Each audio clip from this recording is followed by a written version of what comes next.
You know what might make your retirement even better? An extra 10% in your pension. If you've ever wondered how to do that, then stay tuned for this FERS Federal Fact Check.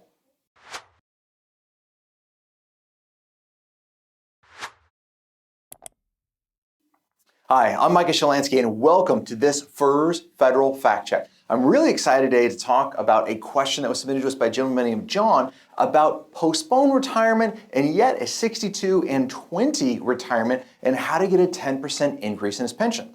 His question is he's looking at retiring. He has 41 years of federal service, roughly 21, 22 years of military time that he's bought back. The balance has been civilian service. He wants to retire when he's 61, but he wants to do a postponed retirement and wait until he's 62 to turn on his pension. Well, why would you want to do that? Because at 62, you could get an extra 10% bump in retirement. And in his numbers, it's an extra $6,000 a year in net retirement income. He has an opportunity to go and work at another job in order to make income now. So how does he maximize that pension? John, that is an excellent question. Let's go ahead and jump into it. Well, a couple of things, and it looks like you're already on top of this, which is great. In order to receive the benefit of the 62 and 20, you must go out under a full retirement. Now, full retirement is MRA and 30, 62 or 60 and 20, or 62 and 5. Well, great news, you're going to have that. You're going to be over 60 years old, and you have more than 20 years of service.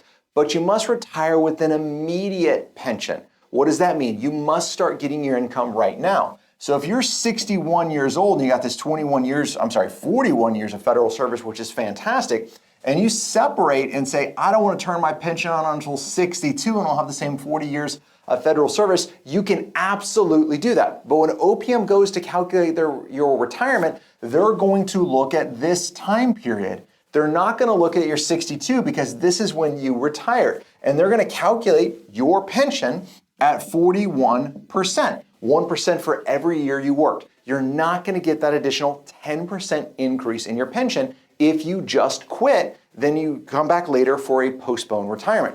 But here's something you might want to think about doing. What you could think about doing is instead of quitting, what if you did leave without pay? Leave without pay, LWOP, could be a great opportunity. Did you know that you can take up to 6 months leave without pay and it has zero effect on your retirement? Depending on your agency, if your boss is willing to do it, you could separate from service here, go under a leave without pay up until the age of 62. Then at 62, you could file for your retirement application. Now, if I did that, I would be 62 years young with over 41 plus years of service because 6 months of leave without pay counts as creditable service towards retirement. Now you could get that 1.1% extra, 41 years times 1.1%, which is going to increase your pension. This would be something to look at. Now, what are a couple of snafus inside of this? One, if you don't quit, can you go work somewhere else? There could be a conflict of interest. That's a great question. Is your agency going to allow the leave without pay? It's another great question, but at least it's an opportunity and a route that you could pursue because if you stop working at 61, that's where your retirement's going to be based on. But also at 61, it's still a great retirement. If you have questions like this about your retirement, feel free to submit them to us at planyourfederalretirement.com. Till next time, happy planning.